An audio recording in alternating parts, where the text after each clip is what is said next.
Howdy, and welcome to the Bar SC Ranch, where you will experience our journey of running a family business, caring for animals, and doing life together. Subscribe now and be inspired here at the Bar SC.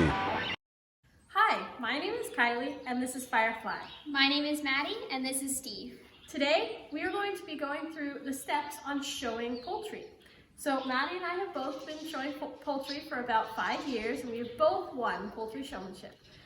Today we will be going through all the steps that you will need to successfully show a bird. To start out with our poultry showmanship, we start with an intro. Our introductions are going to be slightly different because Kylie and I have 2 different poultry breeds. My introduction would be, hello, my name is Maddie Borland, I'm 11 years old, and this is my black-breasted red Old English Game Bantam rooster, Steve. And my intro would be, hi, my name is Kailey Borland, I'm 15 years old, and this is my silver-spangled Hamburg hen, Firefly.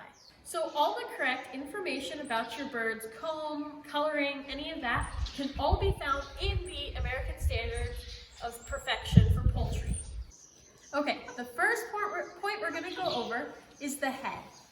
So you'll first examine your bird's eyes. So you're looking for the correct coloring in the eyes and any discoloration or fogginess in the eyes. And then we'll go on to the comb, and you want the correct type of comb and the correct coloring.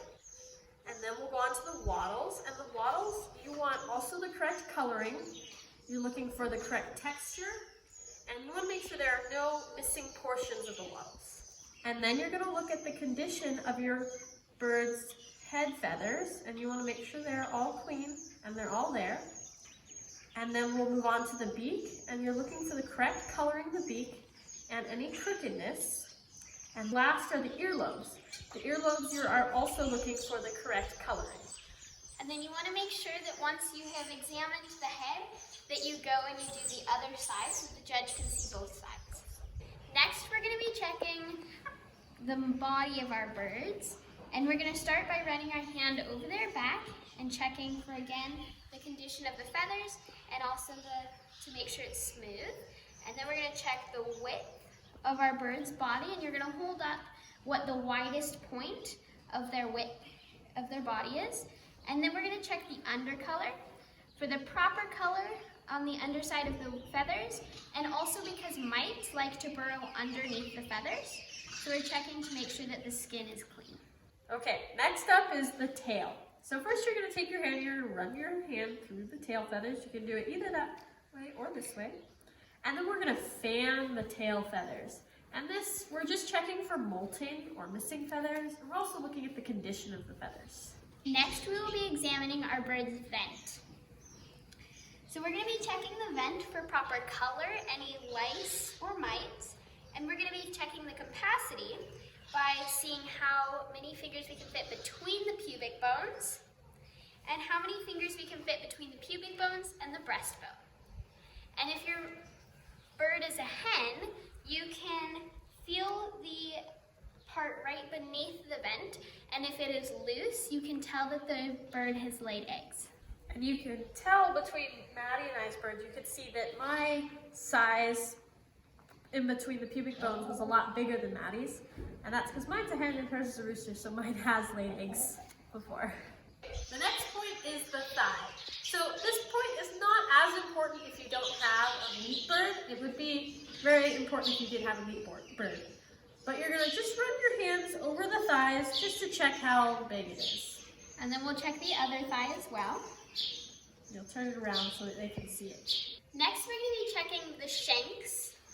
We're going to be checking for any scaly leg mites or any other kinds of mites. If the scales are raised, that means that mites are present.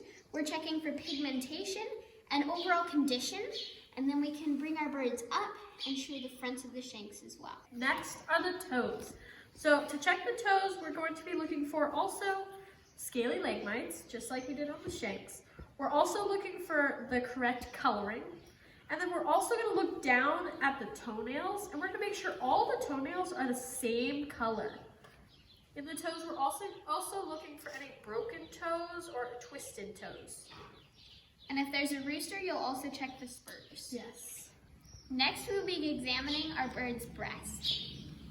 So for this, we're going to flip them over, and we're going to be examining then checking for any breast blisters or other abnormalities, the straightness of the keel bone, and as well as the length of the keel bone. Now we're going to look at the wing. We're going to spread it out like this, and we're looking for any missing or broken feathers. And then we're going to look underneath the wing as well to look for any mites. And we're going to look at the bone here, make sure none of the bones are broken. And we're looking at the overall condition of the feathers. You want to make sure you do both wings and check for all of this on both wings. And the easiest way to get to the other wing is take your hand and cross it over, and then you can grab the wing that way. For the final step of examining our birds, we're going to be checking the crop. It's better to not feed your chickens very much on the morning of the show because they can vomit on you during handling. And that is the last step that we take just for while we're holding our birds. Next, we are going to walk our birds. So we'll set them on the table, and we are going to use pointers. Well, first we're going to pose them. Oh, that's right, yes. So you're going to pose your bird, and once the judge nods at you, then you can walk your bird. We are using pointers, and you want to practice this a lot because birds do not naturally walk with sticks. You also want to walk your bird on many different surfaces because they actually don't walk on different surfaces. They don't like different textures. So if you practice on carpet and grass and table, plastic, everything, then it'll be a lot better once you get to the show if they have a different kind of material you have at home. Another skill that you may be asked to do with your bird is put your bird in an enclosure. So we're going to come over here to one that we've set up, and first you're going to hold your bird and then you're going to open it. We're going to set our birds in head first so that if it does hit the top or the sides of the pen, the feathers are just pushed towards the direction and not against the way that they lay. We're going to put them in head first. We're going to pose them.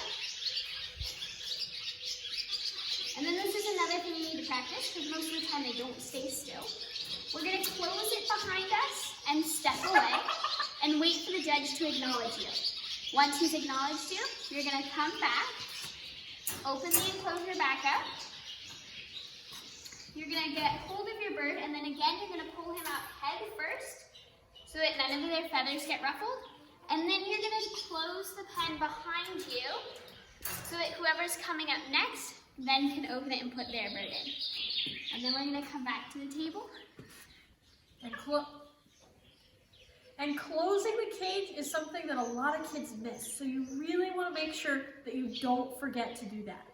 We really hope you enjoyed this video. I hope you also learned something from it about how to show your bird and how we practice showing our birds. And if you have any further questions on showmanship or want to know anything else about poultry, put it in the comments below and we'd love to answer your questions. If you enjoyed this video, we'd love to hear from you. Like and subscribe and leave us comments about what you might like to see in future episodes. We'll see ya back on the ranch.